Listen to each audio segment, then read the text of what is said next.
İstanbul ve lezzetleri.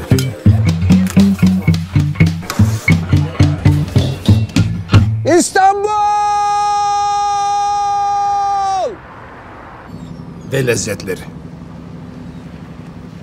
Düşünün, binlerce sene kültürler, insanlar, sultanlar, imparatorlar bu topraklarda. Gelenler, gidenler, geçenler, kalanlar, her birinin getirdiği bir kültür, bir girdi var. İşte bunun sonunda ne kalıyor biliyor musunuz geriye? İstanbul lezzetleri.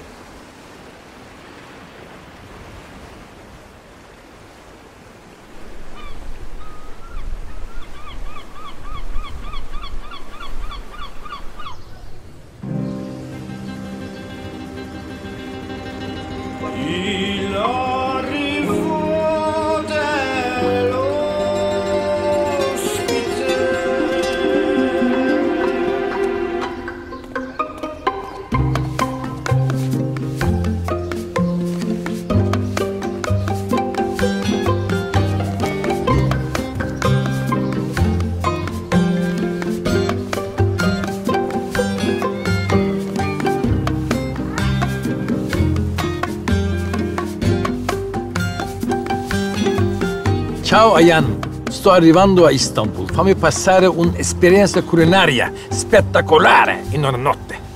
Turi. Bu Turi enteresan bir adam. Yakın arkadaşım. Bir kere İtalyan ama Sicilyalı. Dakika bir, gol bir. Değişik bir adam, aşçı. Diyor ki kısaca, Ciao Ayan, Ayan der İtalyanlar. Ayhan aslında, heyi söyleyemezler. İstanbul'a geliyorum, bir gecede bana tüm İstanbul lezzetlerini hazırla, tattır. Bir gecede İstanbul lezzetleri bir masada. Aldım işi başına, bir masada. Zor iş. Şöyle yapayım, ben çıkayım, bir dolanayım. Lokantaları, tanıdıkları, ahbapları, değişik insanları, İstanbulluları, bir masa hazırlayayım, yaparım. Vaktim az ama yaparım. Ama şunu da size hemen ilave edeyim. İstanbul lezzetleri bir masaya sığmaz.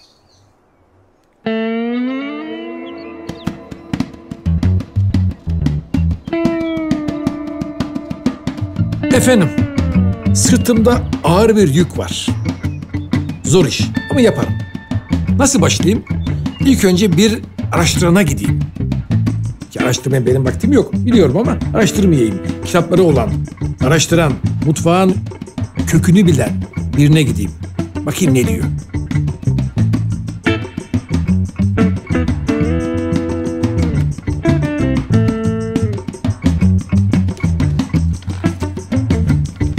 Ülkemizin parmakla gösterilecek olan mutfak bilimleri, size ne diyeyim ben ya? Mutfak bilimleri.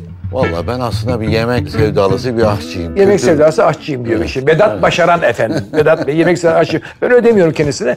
Hastası olduğu mutfağımızı ne kadar geriden alacaksınız Vedat Bey? Çok geriye gittiğinizde çok yazılı kayıt bulmakta zorlanırsınız. Biraz önce bahsettiniz. Ben annesi babası ve abileri Yugoslavya'da doğmuş bir Boşnak çocuğuyum. Ben İstanbul'da doğdum. Siz Boşnak mısınız? Boşnağım, %100 Boşnağım. Bu anlamda İstanbul'un hakikaten rengi böyle sizin anlattığınız bir mesele. İstanbul şöyle bir karakter. İstanbul'a gelenler kendi karakterini yerleştiremez. İstanbul kendi karakterini onlara yerleştirir. Şimdi yukarıdan bir Karadeniz geliyor. Aşağıdan işte Marmara, Ege, Akdeniz geliyor. Buradan sadece sular gelmiyor tabii. Bir sürü insan kültürleri geliyor. Daha önemlisi İpek ve Baharat yolunun buluştuğu noktadayız. Söylediğiniz coğrafi noktadan çok önemli bir şey. Dünyanın şu anda enerji merkezi gene bu bölge ise o zamanki enerji merkezi de gene burada. Niye İpek yolu? Çünkü hikaye baharatlarla başlıyor. Çünkü baharatlar bir ayrıcalık, bir statü meselesi. Avrupa'daki hanedanlarda da öyle, Osmanlı'daki hanedanlarda da öyle. Şimdi önümüzde bol miktarda bulduğumuz karabiberi bulmak bile mümkün değil. O zamanlardan eğer bahsedersek, İpek yolunun getirmiş olduğu malzemeler, insanlar ve kültürler ve buradan yayılması son derece önemli pişirme teknikleriyle beraber malzemelerin de tanıtıldığı bir bölgedir İstanbul. Şimdi buradan yola çıkarsak eğer Türklerin de o dönemlerde Orta Asya'da doğuşundan eğer İpek ve baharat yolu üzerindeki hattan devam ederek gelirsek Akdeniz'e gelen bir giriş var.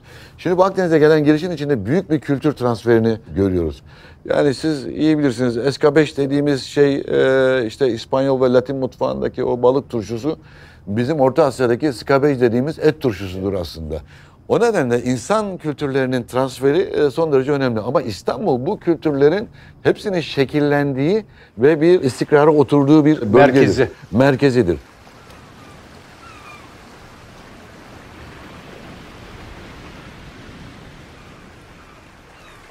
Burada yani mevsimsel olarak tabii balıklara çok önemli. Fakat biz hep kendi balığımızı yemiyoruz ya, hep yolcuyu yiyoruz aslında. Tabii ki. Yani işte uskumru'da da olsa, lüferde de olsa. İşin de bence yani benim kendi mesleğimden dolayı yani ben hep şarap hakkında konuşuyorum. Şarap hakkında konuşurken hep bir şeyden bahsederiz. Terroir denilen bir şey vardır. Yani bir bölgede, ufacık bir bölgede yetişen üzümün lezzeti, tadı, kalitesi hemen yanındaki başka bir yerde kıyaslanmayacak kadar iyi olabilir. Terroir'ın çok benzeri burada var. Yani boğazın müthiş bir yapısı var. Ve evet bir balık burada da olabilir. İşte lüfer burada da var. Bluefish dünyanın neredeyse deniz olan her yerinde, okyanusta bile var. Ama buradaki olduğu kadar lezzetli, buradaki nefasetini hiçbir yerde taşımıyor. Bu çok kıymetli bir şey. Benim babamlar şey derdi hani boğazdan çıkan lüfer yenmez derlerdi. O gerçekten yani şeyde bile Ahmet Neden derler?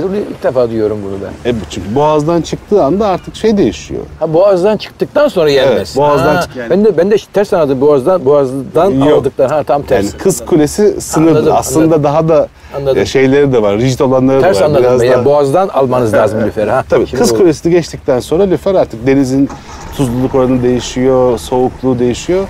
Hani yenmemesi gerekir diyor.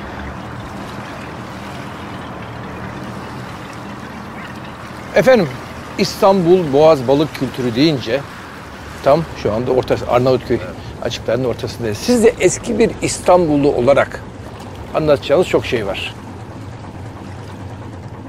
İstanbullu mevsimi yemekle yaşar. Evet. Yani işte lüfer mevsimi gelmiştir, kıraça mevsimi gelmiştir, kalkan zamanı vardır. Böyle denizle beraber çok bence böyle bir ilişkisi var. Yani sadece balıkta dememek lazım. Belki boğazın erguvanıyla beraber. Yani işte baharın geldiğini bir sabah bir kalkarsın. Çengeköy'ün hıyarıyla beraber. İşte hıyarıyla beraber. Ama işte bu hikaye bana çok hoş geliyor. Yani yaşadığın yerin, ait olduğun yerin, kendini özdeşleştirdiğin şehrin zamanını bilmek, o zamanın bir parçası olmak çok önemli bir şey. Balık da bunun en kıymetli şeyi. O kadar önemli bir şey ki nasıl İstanbul'da Lale Devri var. Böyle 1908'de biten, böyle Balkan Harbi'yle biten, tarihe kadar ulaşan, neredeyse Abdülmecit ya da Abdülaziz'le başlayan bir devir var ki bu devire lüfer devri deniyor.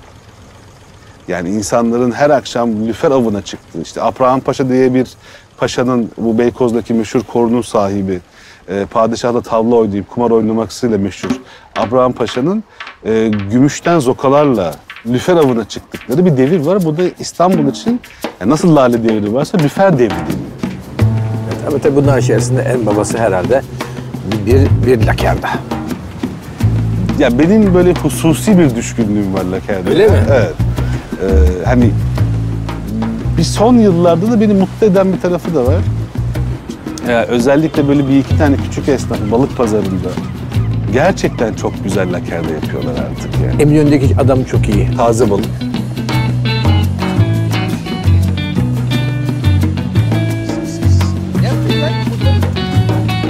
Arkadaşlar merhaba. Nasılsınız? Merhabalar maşallah. Ne var ne yok? Görüşmeyelim. Hazır mı lakerdalar? Ama bize yoksa gene levrek alacağız. Şurada levrek yapacağız. Ben bakayım şu lakerdadan bir dilim de yiyeyim bakayım. Gelmişken lakerdadan bir dilim yiyeceksin.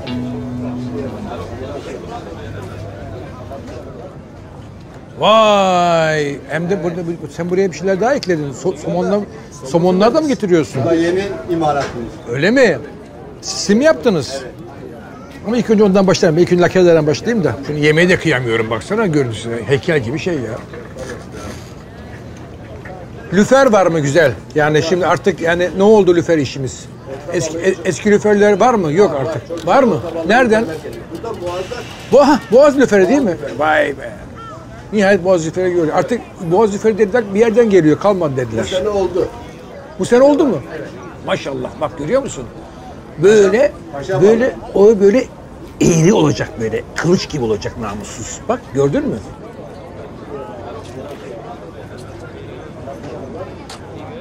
Laker dayı tabii ustası buranın eski Rumları. Yani onlar iyi laker dayı. Rumlarla Yahudilerdir. Yahudiler de sever. Peki neden hangi balıktan yapıldı bu şeyden? Torikten yapılır. Bu da torik değil mi? Kim yaptı? Siz yaptınız değil mi? Nasıl yaptın? Önce mevsiminde aldığımız torikler. Ya sen tam hepsi anlatma. Meslek sırrı da hızlı anlat. Laker da öyle bir şey ki Yahudilerin lakerida. Lakerida. Demek. Lakerida. Sevgili. Sevgili. demek.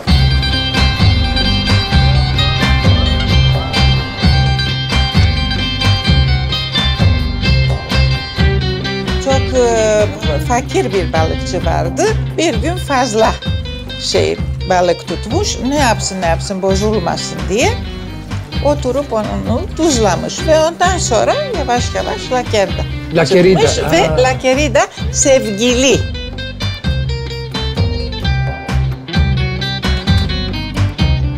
Siz en güzel İstanbul mutfağını bilirsiniz. Bilir. Çünkü İstanbul mutfağı ve Rum mutfağı bütün mutfakların bir sentezidir. Sentezi. Peki siz annenizden mi öğrendiniz? Evet. Annem çok güzel yemek. Üstelik de iki dedem de aşçı. Dedemin biri Büyük Londra Oteli'nin şefiydi. Evet. Sizde genetik olarak var. Evet, genetik olarak. Bir de anneannemin kocası da Aşçıydı. büyük anneannemin aşçıydı. Nerede? Tarabya Oteli'nde. Tokatlayan. Tokatlayan eski halde. Ay. Onun için Çok annemler üzülüyorum. Tarabya'da da oturdular ufaklıklarında ve ev de vardı orada. Çok üzüldüm bak şimdi. O otele çok üzülürüm ben Tokatlayan. Fotoğrafı var annem önünde başka bir arkadaşıyla Aşağı- denize girecek.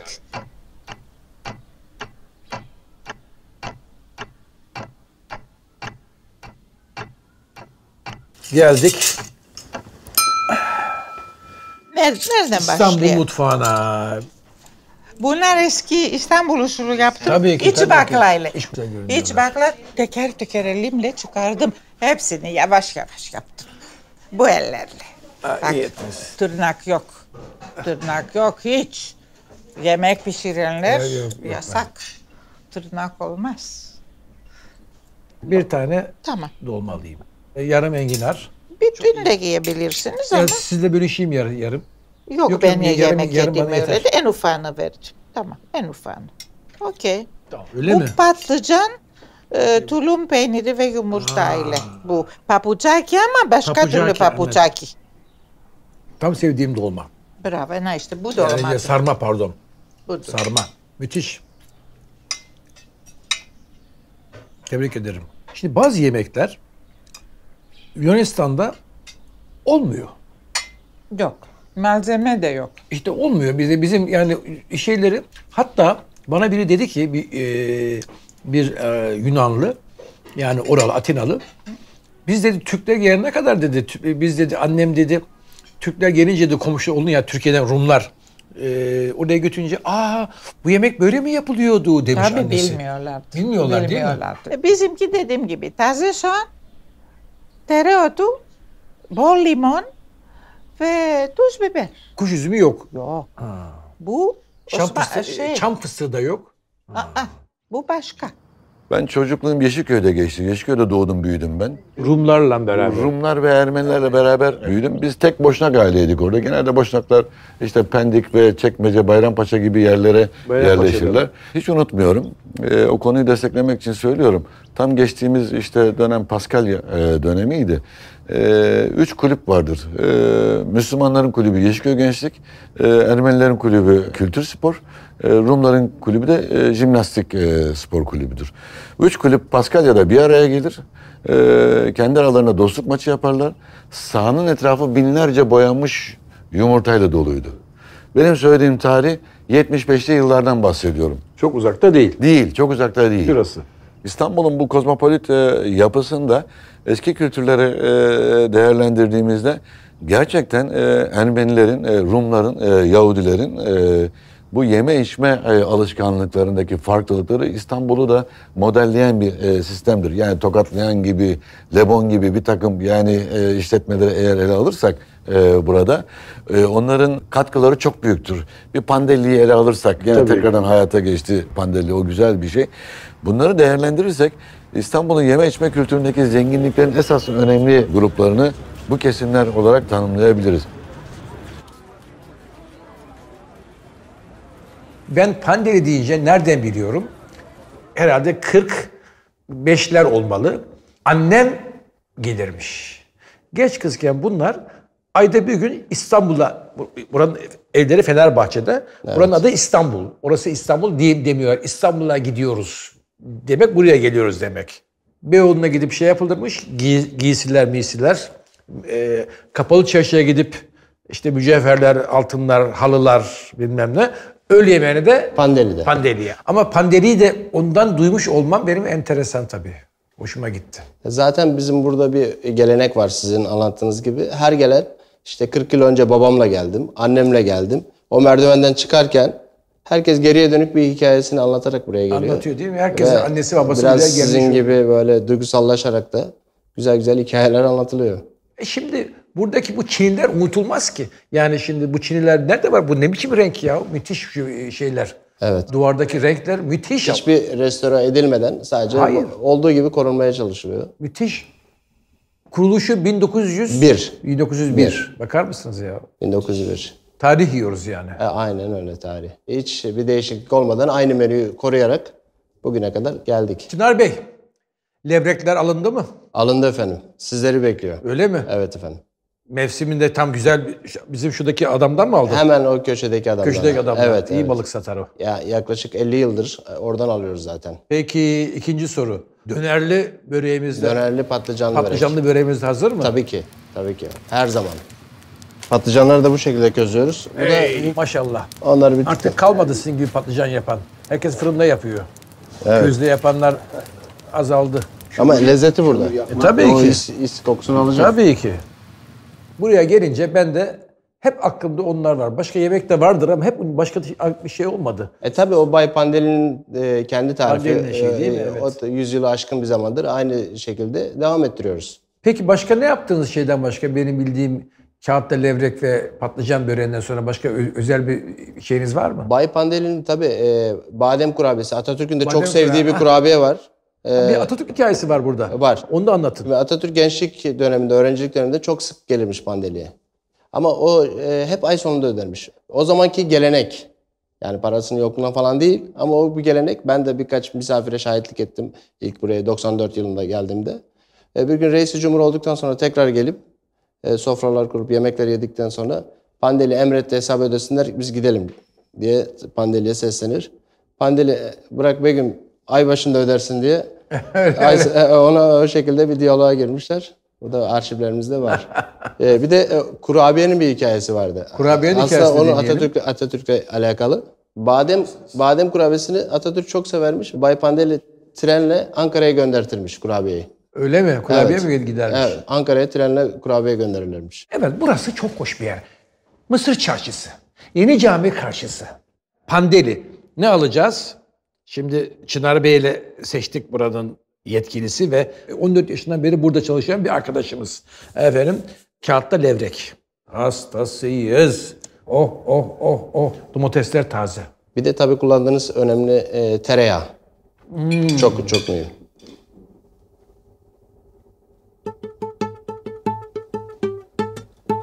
Öf. Lokum. Kağıtta değil, kağıtta lokum. Levrek değil, kağıtta lokum. Yeni adını değiştiriyoruz. Kağıtta lokum diyoruz. Müthiş.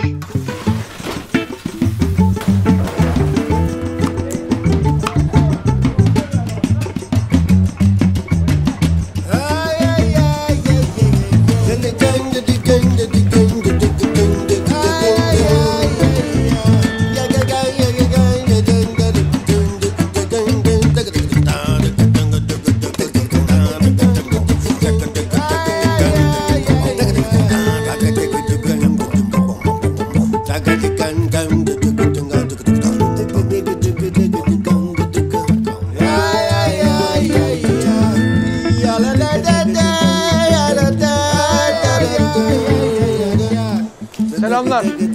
Nasılsınız efendim?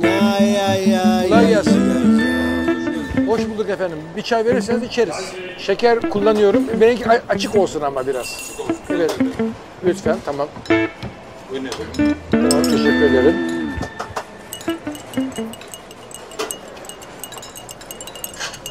İşte bu ses. Vay işte geldi kral. Buna güzellik. Kral geldi, kral. Nasılsın? Harika. Sevan Bıçakçı bizim ülkemizin gurur kaynaklarından bir tanesidir. Mücevher tasarımı konusunda kimse eline su dökemez. Bakın şunlara. Yok. Vallahi Tezgahta çalışmaktan bu. Tezgahta çalışmaktan. Harikasın ya. Gel seni güzel bahsettiğim yere götüreyim. Karnım acıktı. Hadi bakalım. Ha, Çalış. lütfen. Evet efendim. Evet. Harika ya. Ya sana bahsettiğim yer Ayhan abi. Bura benim çocukluğumun muazzam hatıralarıydı dolu. Şurası mıdan bahsediyorsun? Burası Fahri abinin yeri. Rahmetli Fahri abinin yeri. 70 yıllık falan bir yerdir burası. Ve 70 yıldır hiçbir yeri değişmemiş bir yerdir. Kapalı Çarşı'da. Çok müthiş bir kültür. Benim ustamın arkadaşıydı. Sert otoriteyle yumuşaklık arasında muazzam bir konumlandırmıştır kendini. Bir korku salardı hepimize çırakken biz. Ama benim Sen çırakken buraya mı gelirdin? çok 8 lira mı veriyordun yani? İndirimli sen. ben bir de şöyle şeyi de vardı. Ben melül köftelere baktığımı görünce o zamanlara tombul bir adamım. Böyle ağzıma bir tane tak diye atardı. Yani nefsimi keserdi. Paketi verirdi. Hadi fırla çabuk dükkana git derdi.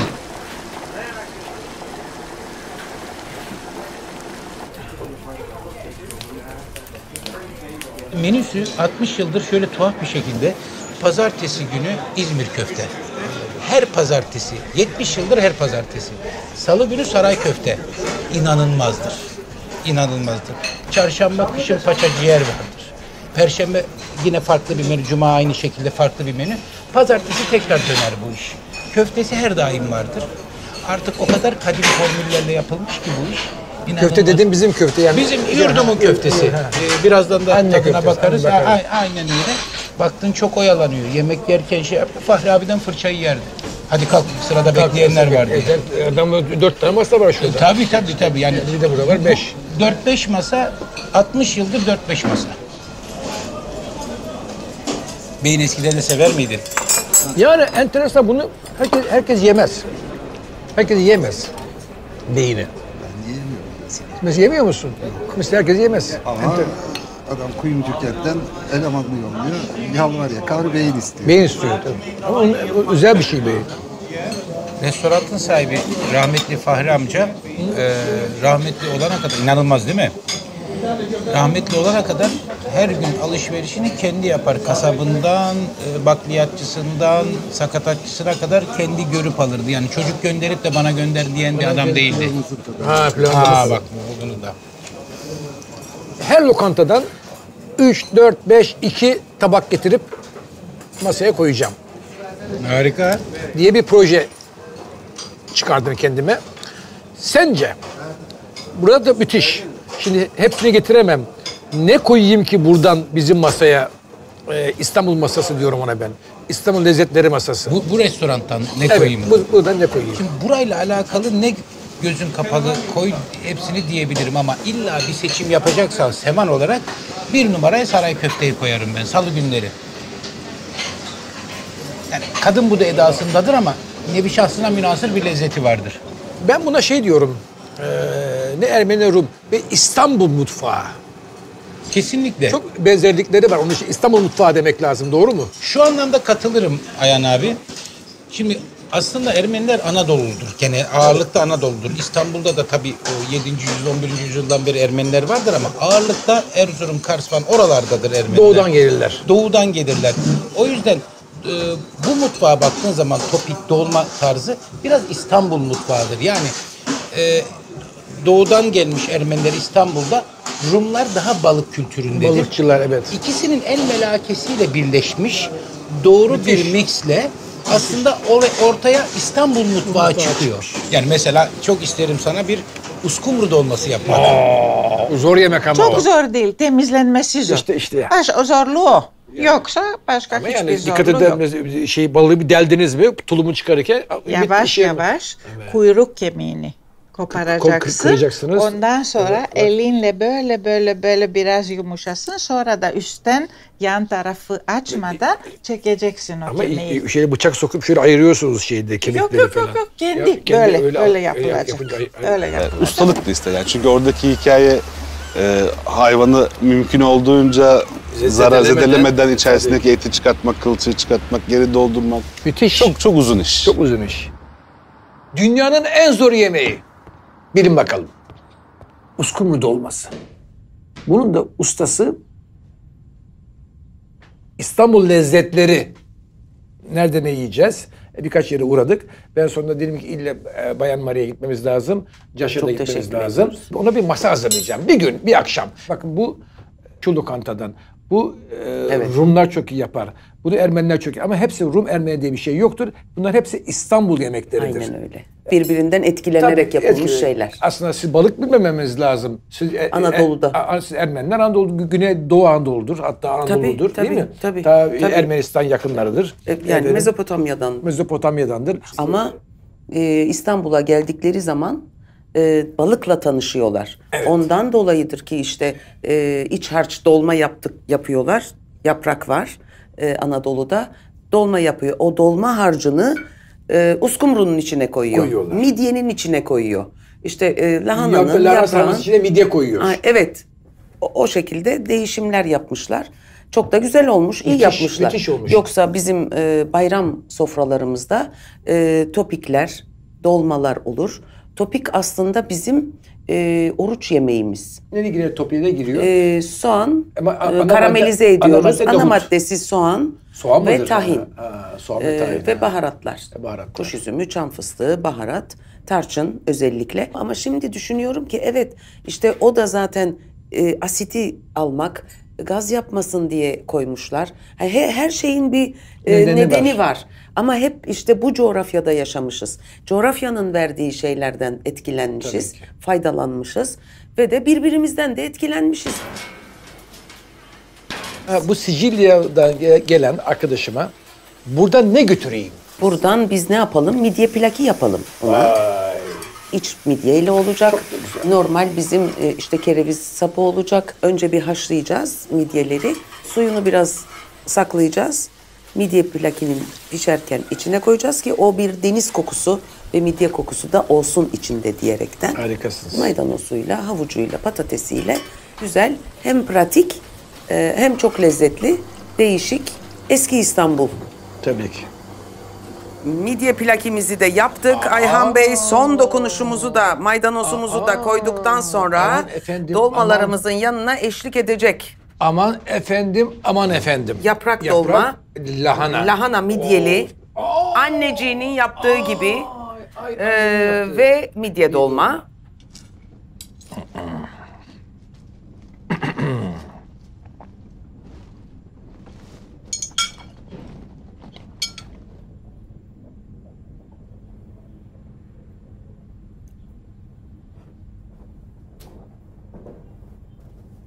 Senfoni. Evet. Beğendiğinize çok sevindim. Yaprak senfonisi. Hastasıyım. Ölürüm. Ama çok da güzel olmuş. Afiyet yani olsun. Bayan Marie beni kalbimi fethettin. Ne kadar güzel, ne büyük şeref. Bilaki de daha sıcak. Hemen yaptınız. Şimdi yaptınız değil mi? Şimdi, evet.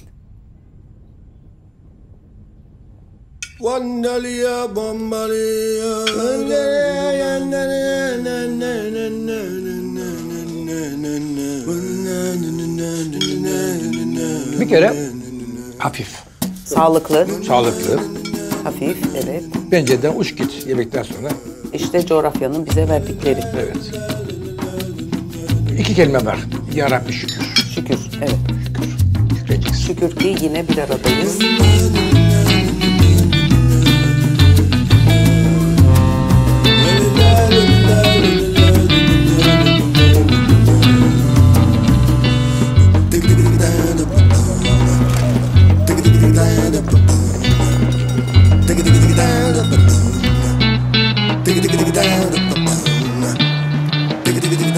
Ya ben şeyi çok severim. Böyle hani İstanbul'la alakalı yazanlar böyle şey yaparlar hep. Böyle balıklarla buradaki yaşayan azınlıkları eşleştirirler. Rumlar için palamut. Çünkü işte Bizans sikkesinde bile şeyi olan işte yani İstanbul'un simgesi palamut. Ermeniler için de uskumru sever derler. Bir de şey de yani Museviler, Yahudiler de gelincik balığı. Öyle mi? Tabii gelincik Neden? balığı. Bu cuma akşamı kurdukları sofralarda gelincik balığı yemek diye bir adet var. Safarat yemeklerinden bahsediyoruz şu an. Evet. Ya aslında İstanbul Yahudileri için diyebilirsiniz. Yani İstanbul'daki Yahudilerin büyük çoğunluğunda bir sefaret ama Aşkenazlar da büyük ihtimalle olabilir. Bir de onun böyle ekşili erikle yapılan bir şeyi de vardır. Sosu da vardır. Muhteşemdir yani. Böyle bir yanına güzel bir sos yapma adeti de vardır. Şu anda balık yiyoruz. Evet, o ekşili ve terbiyeli ekşili bir sosu var bunun. Benim Pesah'ta en sevdiğim şeylerden biri budur. Bir de bir bizim ailemizin bir yeme ritüeli vardır. Bilmiyorum. Onu göster. Evet, onu göstereyim. Onu yapalım. Ya hamursuz da evet. Bunlar böyle bunun içine kırılır. Peki. Sosuna. Bir parça ben alayım mı? Size de buyurun, deneyin. Evet. İstanbul deyince her cins, hem ırk, her din insan var. Efendim ve bunların da bir kısmı bayağı eski. 500 küsür seneden bahsediyoruz. İstanbul'un Yahudileri. Ne yapacağız dedik. Çok şık bir eve davetlendik. Çok güzel insanlar, ev sahibelerimiz. Moşe Bey, Bera Hanım. Ve bize Pesah yemekleri yapmışlar. Hamursuz usulü varsa ona göre yiyelim. O da belki biliyor. Tabii. Şimdi şöyle aslında biz Pesah yemeği yapmaya çalıştık. Daha doğrusu o yaptı. Şöyle Pesah gerçekten çok tatlı bir bayramdı aslında. Herkesin bir araya geldiği, bir hafta hamursuz yendi. Bu hamursuz biliyorsunuz, görmüşsünüz tabii ki. Ben bunu okula getirdim Galatasaray'da. Sınıfta herkes çalardı. Kendim yiyemedim hiçbir zaman.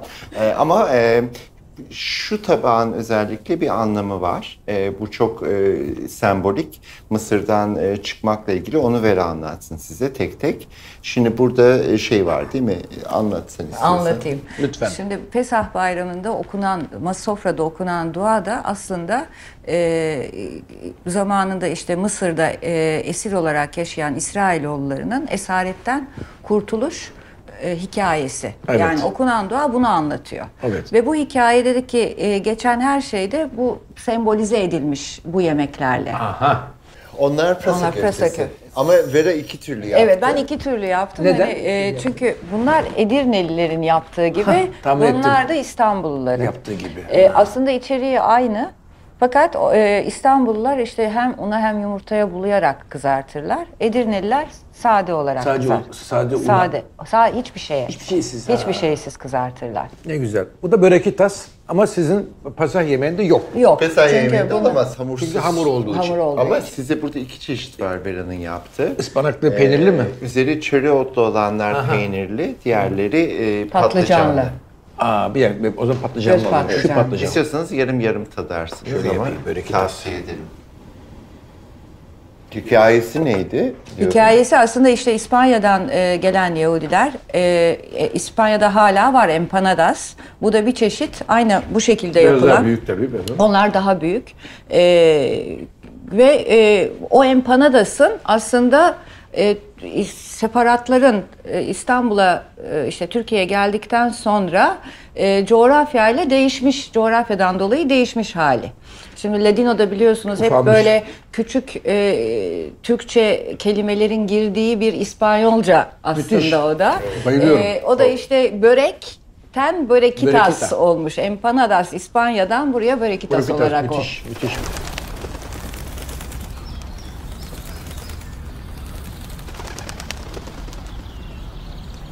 Bir arkadaşım gelecek yurt dışından. Büyük bir masa yapacağım. Ben de sizden evvel de biraz İstanbul'u gezdim. Yahudilerin Pesah yemeğinden tutun da Ermenilerin dolmasına. Onlarda bir şey dikkatimi çekti. Bir Ermeni, Rum yemeği, Yahudi yemeği demiyorlar. Zaten biz hep iç içe girdik. Biz bu coğrafyanın, İstanbul'un yemeği diyorlar. Hoşuma gitti o. İstanbul'da ne biçim memleket yahu? Dipsiz kuyu, kaz bitmiyor. Efendim Hülya Ekşigil Kendisi yazar. Epey yani kuyuya epey düşmüşlüğü var. Öyle anlıyorum ben. Bu dipsiz kuyunun içerisinde yüzüyor yani aslında. Desene şu masada çok fazla değil. 3-4 tabak şu olmazsa İstanbul anlatamayız bu misafire. Diyeceğiz yemek ne olur? Şimdi bir kere patlıcansız olamaz bu sofra. Doğru. Önce patlıcan olacak. Ne şekilde olursa olsun.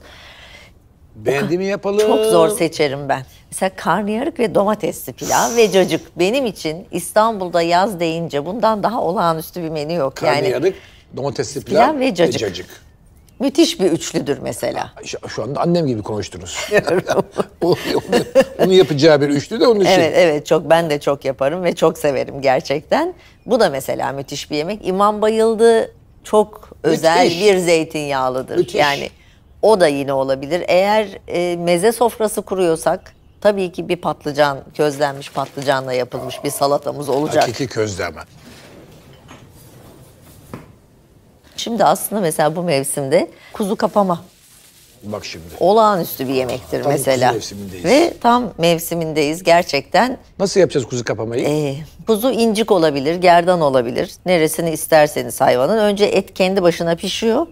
Uzun bir süre yani yumuşacık hale geliyor et. Sonra benim yöntemim şöyle, ben altına taze soğan, dereotu koyup araya etler, üstüne yine gene bir kat daha. Bir kat daha ama böyle tencere artık taşacak gibi oluyor. Hani zorla böyle kapağını kapatır gibi kapatıyorsunuz. Sonra hemen iniyor aşağıya zaten. Bu mesela yanında şehriyeli bir pilavla. Ben kuzu etini muhakkak 2-3 tane mastika yapıyorum. Kokar yoksa. Hiç kokmaz benim kuzu etim. Gördünüz mü? Mastika konuyor. İstanbul adeti. 2 parça sakız koyuyorum kuzu etine diyor. Kokuyu alıyor. O kuzu kokusu var ya. Limon, sakız. Ondan sonra yeni bahar tohum ve bol limon. Hiç su koymadan kapatıyorum. Böyle kandil ateşinde 2-3 saatte 1 kilo su kendi birikiyor. Yapıyorsun tabii ki. Ondan sonra ertesi gün fırına kekikle tandır, şahane olur. Aslında İstanbul mutfağı ile ilgili şunu da belirtmek lazım. Mesela eskiden İstanbul mutfağı dediğimiz mutfakta dışarıdan gelen lezzet olarak Kayseri mantısı falan gibi birkaç şey sayabilirdik. Tabii ki. Ama genellikle hep Osmanlı'dan devraldığımız mirasın devamı olan yemeklerden söz edebilirdik. Evet. Son 20-30 yılda bu tablo tamamen değişti aslında. Yani çok büyük bir göç aldı İstanbul ve herkes kendi mutfağını getirdi. Fakat Allah'tan hiç kaybetmediğimiz özellikler ve lezzetler de var. Mesela simit ne yapsanız tahtı sarsılmıyor. Evet. Yani her değişmedi biraz simitin cinsi değişmedi değil mi? Aynı eski simit fırınlarında devam ediyorlar. Çok güzel fırınlar var. Bazı içine fazla kabartma tozu koyup onu böyle fazlaca şişiren yerler de var. Ama hani güzel çıtır çıtır bir simit bulmak her zaman mümkün. Ve İstanbullu gerçekten 7'den 70'e günün her saatinde simit keyfi yapabiliyor. Yani mesela ne bileyim İstanbul'da vapurla bir yakadan öbür yakaya gidiyorsunuz. Vapurda bir çay içiyorsunuz ve simit yiyorsunuz. Bunun kadar daha İstanbul hiçbir şey yok herhalde. Bazısını martı atıyorsunuz. Kıyarsanız evet.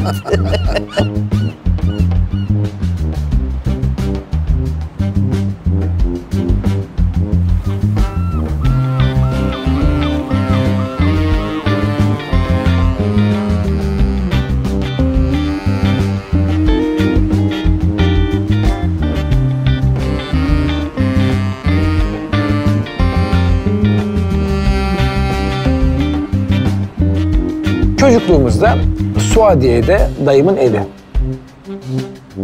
Bahçede oynarken belirli saatte ding bir şey beklerdik. Bir çan sesi, bir zil sesi beklerdik. O dondurmacı geldi demektir. Hemen dışarı koşardık. Bir tane kutu, bisiklet, bir şemsiye de vardı. Vişne, kaymak, limon yerdik. O böyle o zaman şu top makinesi yoktu. Gül gibi yapar onu çat. Değil mi? Gül yapar onu.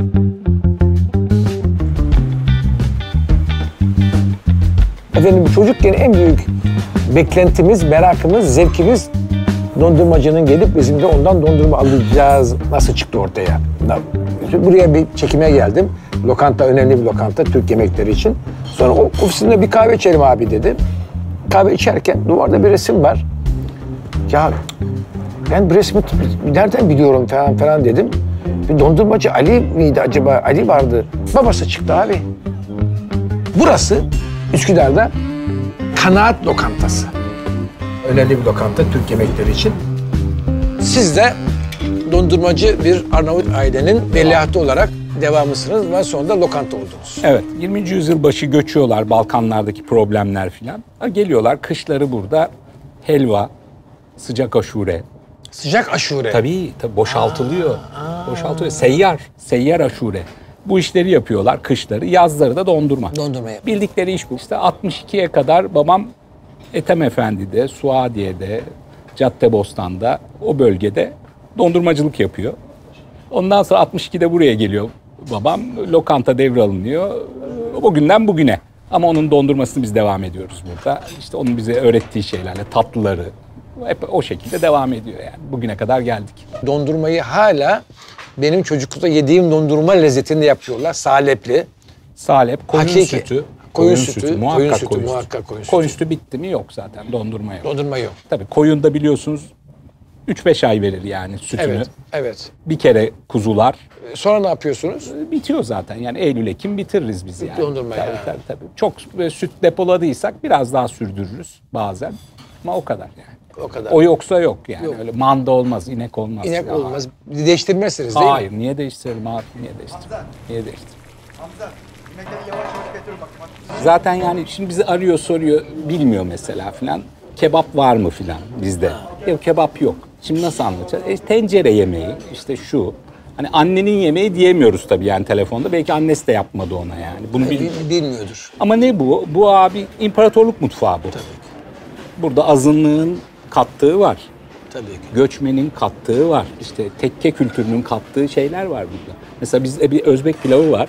Özbek pilavı yapıyor musunuz? Tabii. O nereden tarifi? Şu yukarıda bir yerde mi aldın tepeyi? Hayır tarif şeyden geliyor. Tekkeden mi aldınız? Ahmet Ertegün'ün Atlantic Records biliyorsunuz. Bilmem mi? Oradan gelen tarif burada devam ediyor. Yani her gün çıkıyor. Bize en çok yenen yemeklerin üstünde o var. Elbasan tava var işte. Elbasan'dan mı gelmiş o? O tabii Arnavut'un has yemeği. Elbasan tava diyoruz. Elbasan tava da diyor. Elbasan'da bu kadar güzel yapmıyorlar diyor. Elbasan'dan gelen tava İslam'da daha iyi. Yanlış mı? Kesinlikle. Şimdi siz benim sevdiğim bir Osmanlı mutfağı lokantası olarak bana de ki şunu ve şunu masana bizden koy ve anlat. Ne diyeceğiz? Elbasan tava derim. Elbasan tava. Tarihini anlatacağız. Tabii. Onu muhakkak derim. Bir pilavlı bir yemek muhakkak. Özbek. Özbek de olur. Bir de biz bir tekke pilavı yapıyoruz. Kestaneli. Kuşbaşı kuzu etli. Fıstık, üzüm. Muhteşem bir şey. Tekke pilavı. Tekke pilavı. Bu da gene bir tekke kültüründen gelme yani. Evet. Yanına biraz Özbek ver ya. Özbek biraz kuzu parça büyük olduğu için hani ikisini vereyim, onu da verelim. Birbirine benzer onlar değil mi? Benzer. İkisi de kuzu. Olmaz. Ama beraber çıkarırız şimdi bütün yemekleri hep ya beraber. Bir bakalım yemekleri hep beraber çıkaracak. Abdullah Usta da orada zaten. Abdullah Usta'nız da çok enteresan. Tabii. Burada hala değil mi? Burada. 54 sene. 54 senedir burada. 54 sene. Babamın yanına giriyor 16 yaşında falan işte. Ben 5 yaşındaydım. Beni böyle havaya kaldırıyordu. Megafondan aşağıya sipariş veriyordum. Pilav çıkarın. Patates çıkarın falan. Beni böyle kaldırıyordu 5 yaşında. Böyle seni kaldırsın şimdi. Bak şuradaydı megafon. Beni tutuyordu, kaldırıyordu yani. Bakalım ne geldi bu usta? Benvari usulü. Kuru fasulyemiz var. Kuru fasulye geldi abi. Kuru fasulye geldi. Evet.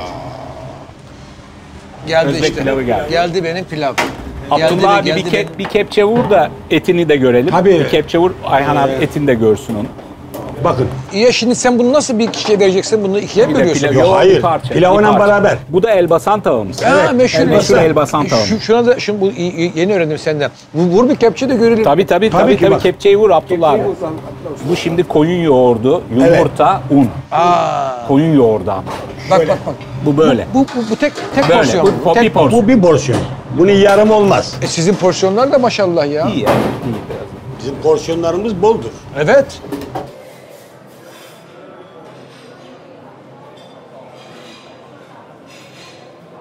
Şimdi bizim meşhur masamıza 3 yemek seçmiştik buradan. Özbek pilavımız burada. Evet. Elbasan tava popüler yemeği buranın. Elbasan tavamız burada. Bir de dondurma istedik. Kaymak limon şifte. Kaymak. Kaymak. Kaymak, limon, Limon, evet. Vişneyi göster. Vişne daha çıkmadı. Mevsimi değil. Mevsimi daha değil. çıkmadı. İdris Usta, yap bakayım bana bir dondurmacı kıvırcık usulü limon kaymak.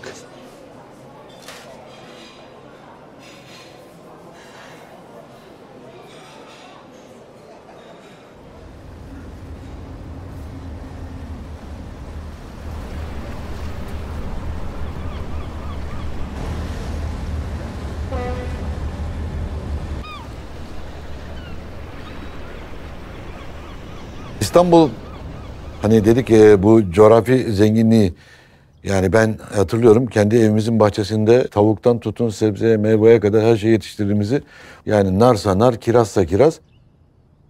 Şimdi bununla beraber tabii ki sebzevatın içinde Yedikule ve Sur kenarları hala devrede, hala çalışan bir şey. Mahsuller nasıl bu sene? Her zamankinden daha güzel. Marul alacağız tabii. Bu buranın marulu meşhur. Yedikule. Müthiş bir yerdeyiz. Yani şu anda 10. asıra gidiyoruz. Bakmayın, yeni bir yer değil burası. Evet, bana şöyle maruldan misafirim var da yurt dışından. O Yedikule hikayesi o tren yolunun kenarında müthiş bir değerdir. Çünkü kuyular vardır, eski kuyular ve atla çekilen sular vardı. Ve oradaki çocukların o atlarla beraber oyun oynanır, sular çekilir, sulama yapılır, ekilir. Hep beraber hasat edilen yerlerdir. Un kapanı diyoruz mesela. Kapan depo anlamında, yani saklama alanı. Bal kapanı hemen bizim Mısır Çarşısı'nın arkasında. Yağ kapanı gene orada. Çünkü bütün mavnalar gelip bütün malını orada indiriyorlar. Deniz limanı. Aynen. Yiyecek içecek anlamda İstanbul, şöyle söyleyeyim, Paris'ten, Londra'dan daha önemli bir merkez haline gelmiş bir yerdir. Bence hala öyle. Hala öyle. Çünkü o sırada çok büyük bir şey var. Yani İstanbul bir merkez olduğu için İstanbul'dan gemiler geliyor, dolu bir şekilde Avrupa'ya, buraya boşaltıyor. Oradan Avrupa'ya gidiyor. Avrupa'dan tekrar gelirken oradan bir şey boşaltıyor. Buradan oraya gidiyor. Müthiş bir yer burası. Dünyanın yani okyanuslara en uzak denizi Karadeniz. En yeni deniz Karadeniz. O yüzden çok lezzetli bir şey yani. Oradan ne çıkarsa parmaklarımızla beraber yiyoruz. Bir de İstanbul herhalde aslında neredeyse 3 denize sahip gibi geliyor. Yani Karadeniz, Boğaz ve Marmara 3 ayrı deniz, 3 ayrı başka organizma. Haziran'a geçeceğiz. Mayıs'ta hangi balığı yiyeceğiz? Yani aslında şimdi Boğaz'dan şey geçer çok güzel. İstavrit geçiyor. İstavrit zamanı. İstavrit'in Gördüm ama biraz ufaktı. Kıraça işte en güzel zaman. Yani şimdi benim için ya Kıraça ben daha mı mesela iyi sizin için? Tabii. Yapma ya, şu kadar et yok ki nasıl kızartacak mıyız? O güzel kızaracak. Yanına güzel bir tarator. Böyle hiç temizlemeden falan böyle çıtır çıtır yiyeceksiniz. Benim çocukluğumda hatırladığım Fenerbahçe'de biz istavrit kızartırdı. Ondan sonra ekmeksiz yiyin çocuklar dediğini hatırlıyorum ki çok yiyelim diye. Çünkü çok vardı. Bunlar böyle çok taze. Tabii biz adada çocukken balığa çıkardık ya çocuk halimizle ve kamışla yani ve şeyle hani öyle bir balıkçılık becerisi isteyen bir şey değil. Tabii. Ve 2 saat 3 saat kalırsan bir kova balık doldurursun. Ortasız şöyle elini atıp şöyle at çek yaparsın. Yani istavrit müthiş bir şey. Ben çok severim. Ama kıraçayı daha çok severim. Hadi ya. Evet. Bir de kıraça çok lezzetli olur. Yani kızartma seviyorsanız kıraça çok güzel. Tabii kızartmayı seviyorum da kızartmayı iyi yapan biri olacak. Yağ çok temiz olacak ve çok sıcak olacak. İçine yağ çekmeyecek vesaire. Ya becerebiliyorsa o becermek önemli bir şey. İşte. Zeytinyağında kızartılacak. Tabii ki. Şimdi o zeytinyağında kızartmak biraz yetenek isteyen, beceri isteyen bir şey. Bizde öyle bir ön yargı vardır. Sanki zeytinyağında kızartma yapılmaz gibi. Aslında en güzel kızartma tabii ki zeytinyağında olur. Başka bir şey daha var. Bence çok yine böyle tamamen İstanbullu olduğunu düşündüğüm şey İstanbul usulü midye dolma. Bakın şimdi o midye dolma enteresan bir şey. Yani iyisi, şimdi şeyde satılanından bahsetmiyorum. Tezgahta satılandan bahsetmiyorum. İyi midye dolma, Reşit Ekrem Koçoğlu'nun tarifini verirken diyor. 100 tane midye dolma için diyor 200 tane midye alınır. Yani 100 tanesi dolmalık açılır. 100 tanesini de ayıklarsın, pişirir, kıyarsın, şeyin içerisine koyarsın. Dolmanın içerisine, yani o pilavın içerisine koyarsın. O müthiş bir şeydir. Yani onun yani makbulü o kocaman olanı zaten bir tanesi de doyabilirsin bile. Müthiş bir mezedir. Tabii ki. Yani çok da İstanbullu bir şeydir.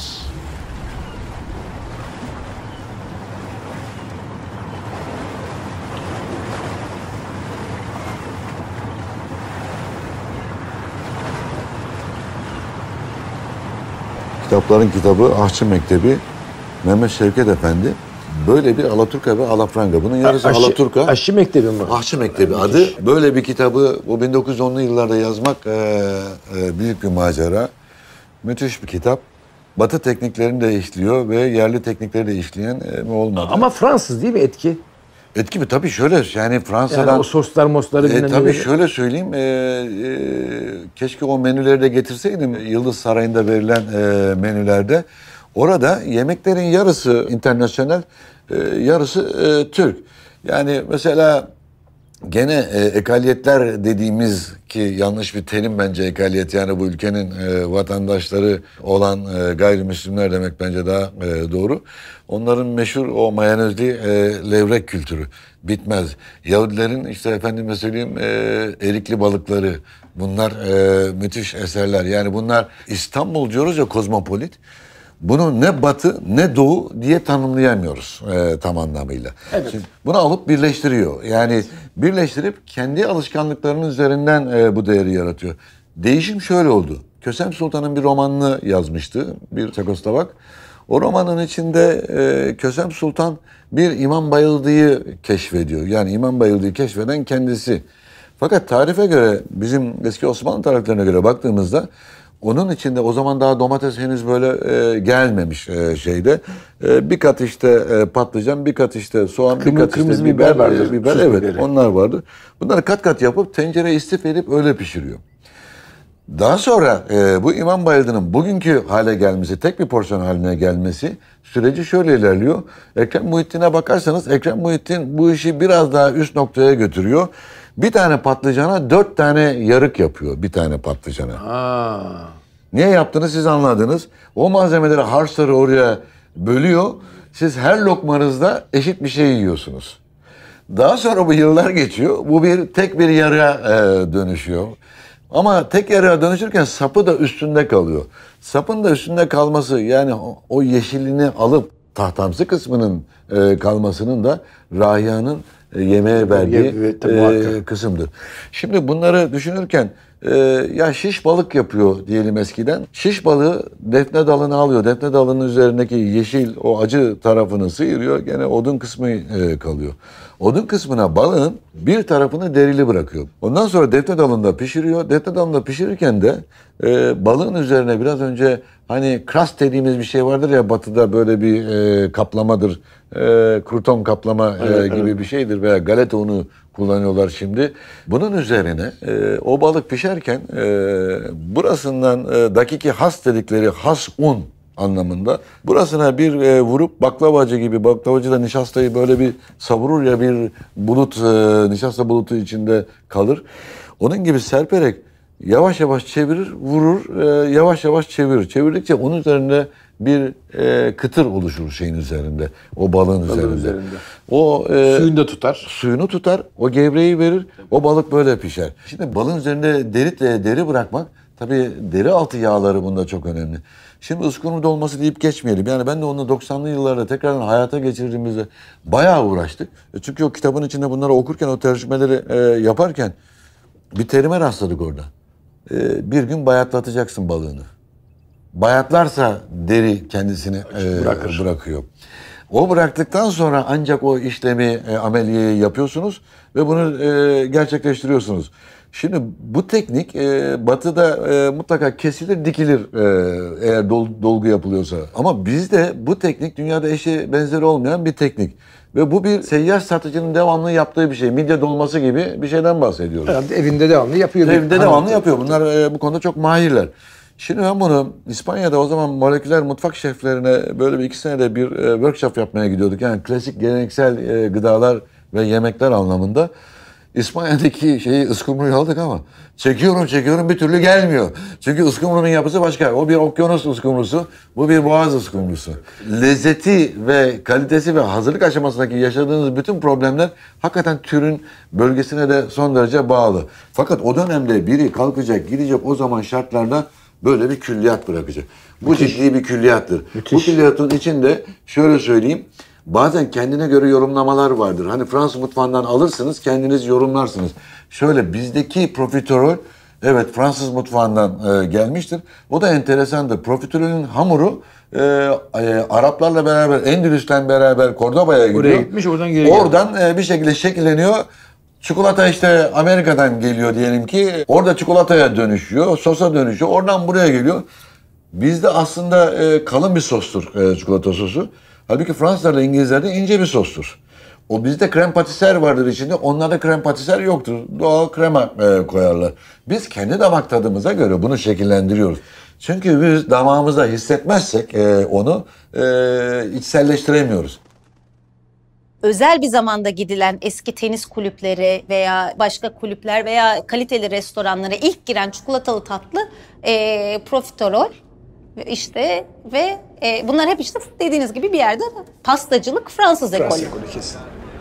İstanbul deyince aslında Beyoğlu deyince o Türkiye'nin batıya açılan yüzü ille baklava ki. Gelmiyor aklıma. Yani bu da aslında 100 yılı aşmış işte 100 yıllık bir marka 100 yıllık bir profiterol de nesillerdir aslında yani pek çoğumuzun. Güzel bir konuya. Çünkü insanlar Türkiye'ye gelince işte kadayıf baklava falan bekliyor. Evet. Halbuki biz İstanbul o değil.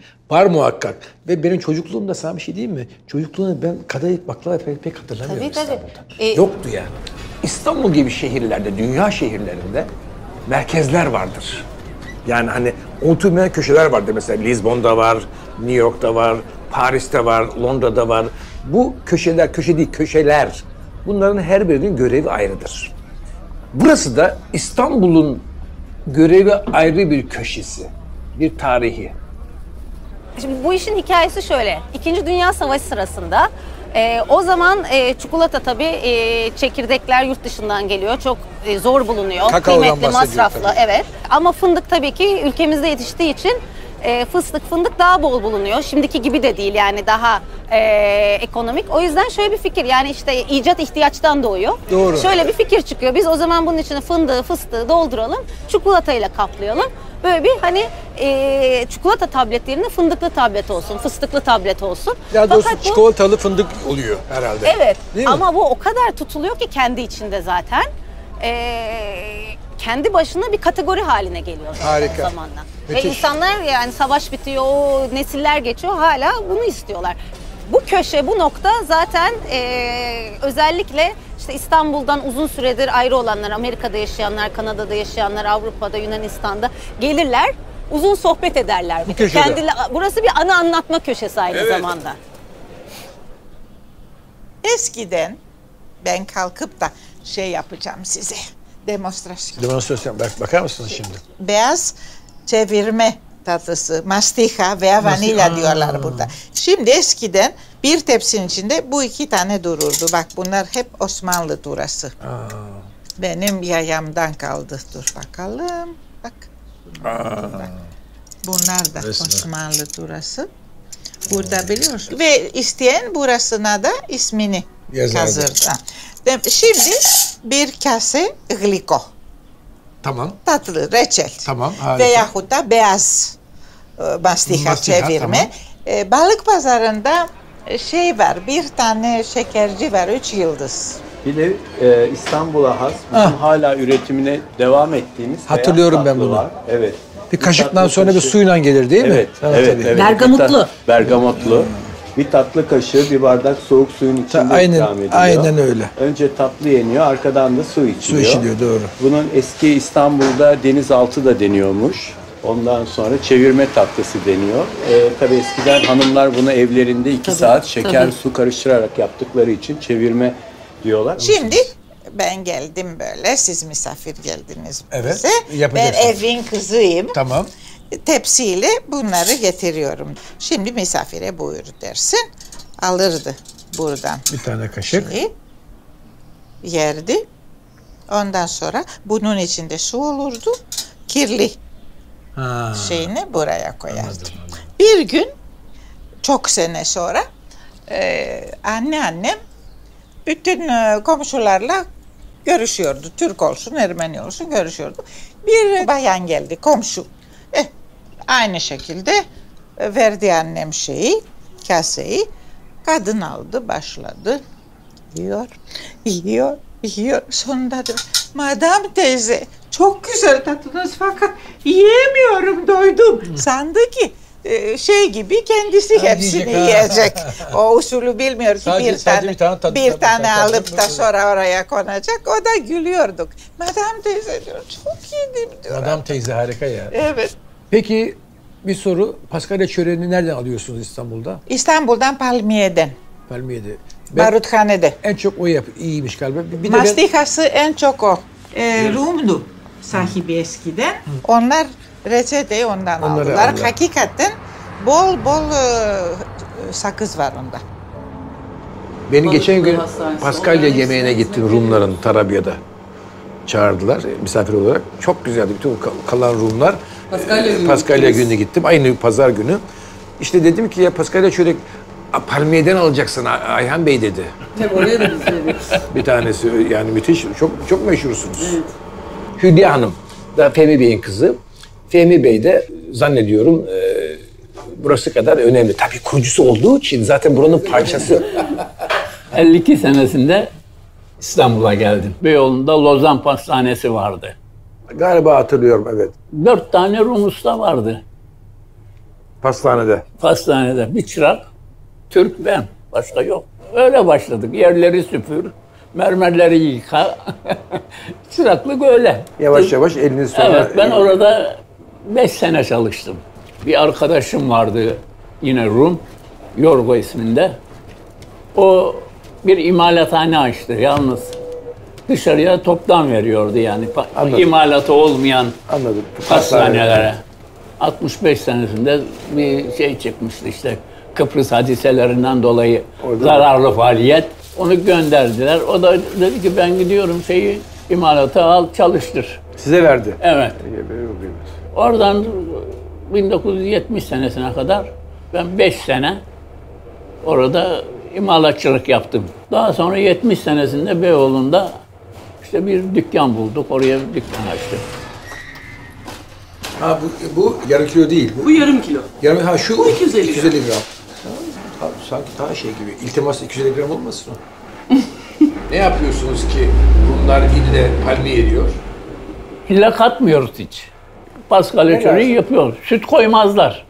Süt mü lazım? Şimdi ne lazım? Nasıl yapılıyor? Tabii süt. Tereyağı herhalde. Tereyağı. Tabii ki. Mahlep. Mahlep yalnız Tokat'ta ve Hindistan'da çıkar. Başka bir yerde yok. İstanbul'da bunların hepsi başı düğüm İstanbul'da düğümleniyor. Tabii bütün Eminönü, bizim merkezimiz Eminönü. Hep oradan alırız. Oradan mı alırdınız? Oradan alırız. İlk üretimler 1920'lerde Eminönü'nde o Fıçılar Sokak'ta başlamış ki çünkü limana yakın. Aslında İstanbul hikayesi. Sonra Kasımpaşa'ya, Dolapdere'ye 50'lerde taşınıyor fabrika. İşte o İstanbul sanayi tarihi aslında bir yerde. Lyon Melba Elit en eski. 1923 sicili. Orada değil de şimdi hatırladım Elit'i şunları görünce. Evet. Bana mesela babaannemi hatırlatıyor. Yani bunları çanak içinde gördüğüm zaman rahmetli babaannem yani. Pek çok kişi için öyle. Bana şey hatırlatıyor böyle annemin dövme gümüş yuvarlak çikolata şeyi, şekerleme şeyi. Evet. Şöyle ucunda bir de şeyi var, çiçeği var. Aynen öyle. Ya da anladın mı? Evet, ama gümüş olacak, kabartmalı. Kulp gibi böyle. Kabartmalı gümüş yuvarlak. Aynen. 3 tane ayağı, 4 tane ayağı var.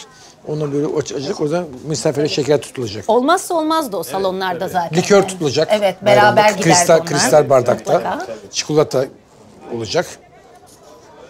Bunlar nedir? Bunlar yaklaşık 200 senelik Osmanlı dönemine ait bakır kaplar. İçlerinde de bizim yaptığımız ev usulü reçeller var. Ben bunları süs zannettim burada. Yok. Siz evden boş kavanoz getirirseniz buradan reçel dolduruyoruz. Hatta üstlerinde de yapan ustaların o dönem eski Türkçe kendi yazdıkları isimler var. Müzelik. Müzelik tabii ki. Tatlı sanatı gene bu bölgeye ait bir şey. Yani çünkü payitahtın çok büyük bir gücü var. Şöyle söyleyeyim, tavuk göğsü ve daha sonra kazandibi. Çünkü ilk önce tavuk göğsü daha sonra kazandibi olması gerekiyor. Bunun kimin yaptığı belli değil ama İstanbul'un olduğu belli. Tavuk göğsü, kazandibi. Yani o kazandibi mesela tavuk göğsünün biraz daha sınıf atlamış hali benim gözümde. Yani o karamel tadı da geliyor onun altından. Onu mesela şimdi şeker serperek yapıyorlar. Peki şey mi? Bir soru. Mesela ben tavuk göğsü kazandibi beraber olan mı yoksa tavuk göğsü ayrı kazandibi ayrı mı? Hayır, şimdi şöyle tavuk göğsünden yapılmış bir kazandibi. Evet. Ve altına şeker serpip yakılarak değil, çok kısık ateşte kendi şekerinin karamelize olmasını sağlayarak yapılmış bir kazandibi. Kaynar. O kendi nişastasını bırakır. Onun lezzeti bir başkadır. Şimdi pirinci haşlayıp sütün içine koyunca tabii hemen 5 dakikadan oluveriyor. Sütlaç da güzel fikir. Çok tabii. Son zamanlarda ben de işte şekerini daha az koyup mastika tatlılar vardır ya, çevirme tatlıları. Evet, tabii. Ondan bir kaşık atıveriyorum. Hem Şekerli sakız hem şeker lezzeti veriyor. Güzel fikir. O da farklı bir lezzet oluyor. Hanımefendi bu çok güzel görünüyor. Nedir bunlar? Bu elma nane ile pişirilmiş. Onun için yeşil. Nane likörüyle pişirilmiş. Nane likörüyle pişirilmiş. Evet. Bu manda kaymağı. Bunlar yalnız şeyle oluyor. Amasyk elması. Mevsimi geçti, yok ki. Ufacık bir şeyler bulduk. Hiç tatlı değil. Hiç açıcı. Değil. Hiç açıcı, hiç. Sizce İstanbul mutfağından ne koymalıyım o masaya? Bir laker, bir tarama, bir tarama salata mı koyayım mesela? Fava, tarama. Tarama. Mutlaka tarama. Güzel. Çünkü bizim tarama farklıdır biliyorsun. Midye dolma yollarım. Topik yollarım. Midye dolma. Tabii. Peki soru. Bunlar olmazsa olmazlar sofrada. Doğru. Borekitas olmalı. İstanbul lezzetleri. Borekitas. Mutlaka olmalı. Bir pilavlı bir yemek muhakkak. Özbek. Özbek de olur. Bir midye salma yapayım deyin. O da dereotlu böyle bir pilavın içine bol midyesini kabuklu şekilde daldırın beyaz İstanbul pilavının içine. O da çok keyifli İstanbul bir şey. payayası. İstanbul payayası. Aynen. Çayının yanına bir bonbon, belki o şekerle tatlandırabilir çayı. Cebine koyarım giderken bonbonları. Evet, tam diş kirası. Sana bir dolmamda bir topiğimi getirmek isterim. Karnıyarık ve domatesli pilav ve cacık. Beyin salatası, beyin pane. Elbasan tava derim. Elbasan tava. Oraya saray köfteyi koyarım. Kağıtta levrek. Bu başka. İstanbul numunesi lakerdir. Laker. Laker doğru. Peki devam.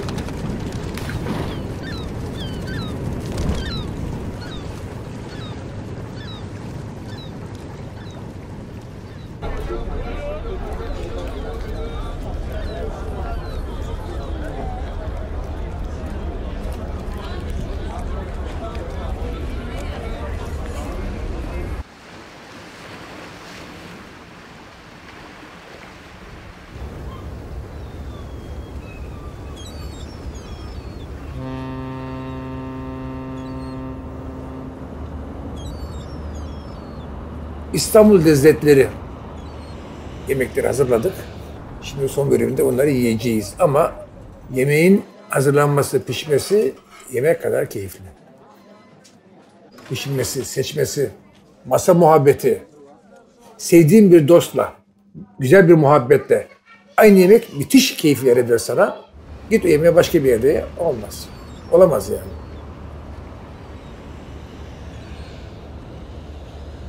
Yarın büyük gün.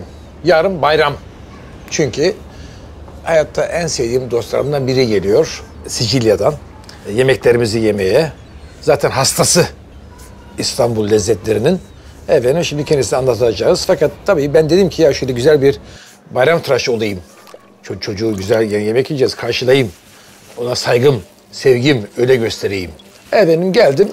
Berber Mustafa abi bize şimdi güzel bir bayramlık çakacak. Bir sinek kaydı öyle denir. Sinek kaydı. Öyle güzel yapacak ki sinek konunca şırtaya kayıyor. Sinek dahi tutamıyor yüzünü. Öyle pürüzsüz bir şey. Doğru mu? Evet. Tamam. Bir sinek kaydı çak bakalım baba kardeşine. Benim bir bayram yap. İstanbul'un bayramları gibi olsun.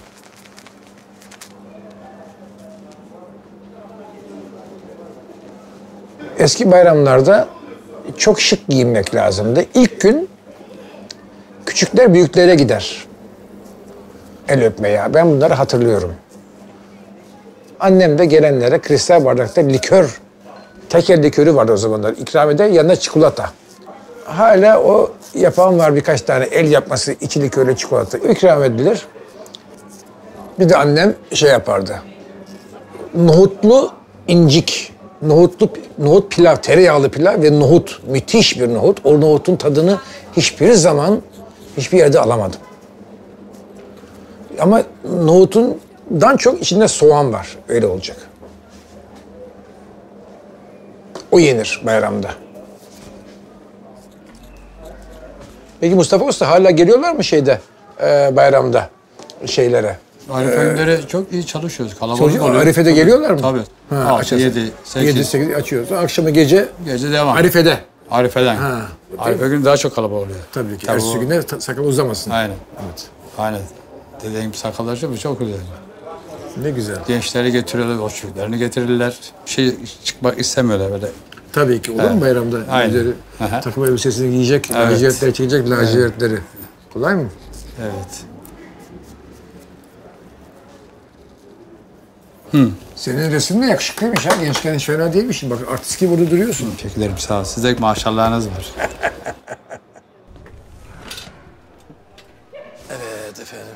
Dünya varmış. Hadi gidiyoruz. Çok teşekkür ederiz. Hayırlı bayramlar diyeceğim sana ama. Hayırlı bayramlar, sana hayırlı bayramlar.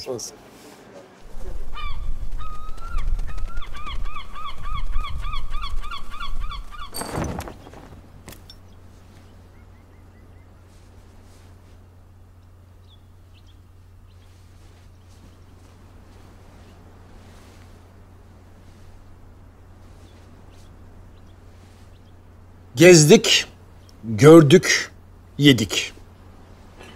Mümkün olan en kısa zamanda en çok çeşidi keşfettik yeniden. Ne seçtiysek onları sunacağız. Evet, şimdi bir şey keşfettik. Yemeğin milleti, halkı olmaz. Coğrafyası olur. Her türlü insan, her türlü ırk ve her türlü din yemeğin içinde. Ve İstanbul lezzetlerini ortaya çıkarmış. Gittik, hepsini gördük, gezdik. Evlerine kadar gittik, lokantalarına gittik. Bütün insanların, yemek iyi yapanların. Ve bu masayı ortaya çıkardık. Zannediyorum iyi bir örnekleme oldu İstanbul için sevgili dostlar. Birazdan bakacağız beraber. Ama Ayhan abi şunu koyma. Eksik var mı? Var. Yapar mıyız? Yapamayız. Masamız bu kadar.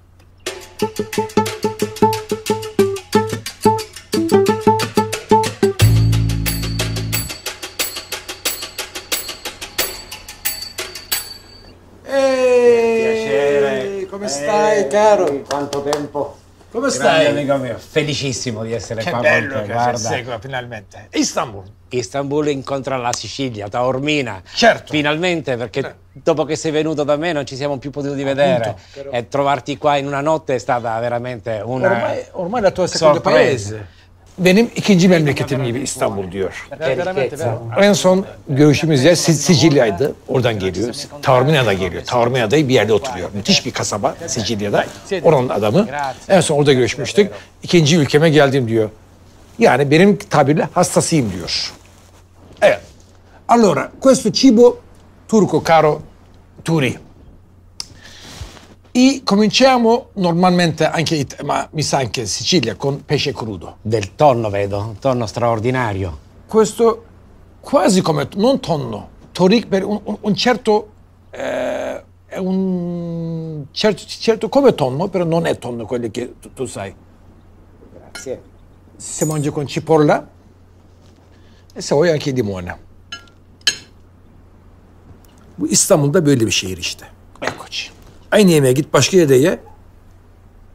Keyfi olmaz. Kimle yedin? Ne zaman yedin? Kışın mı yedin, yazın mı yedin? Değil mi?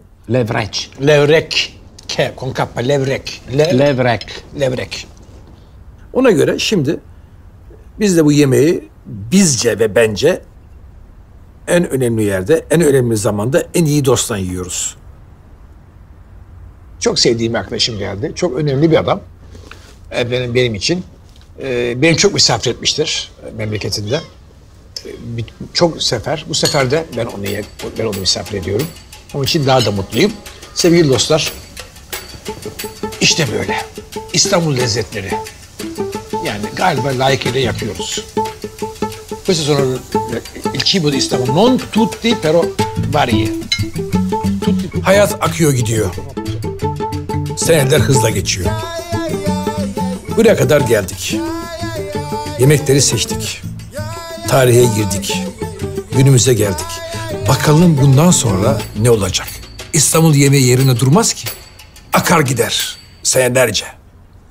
Bir boğaz gibi.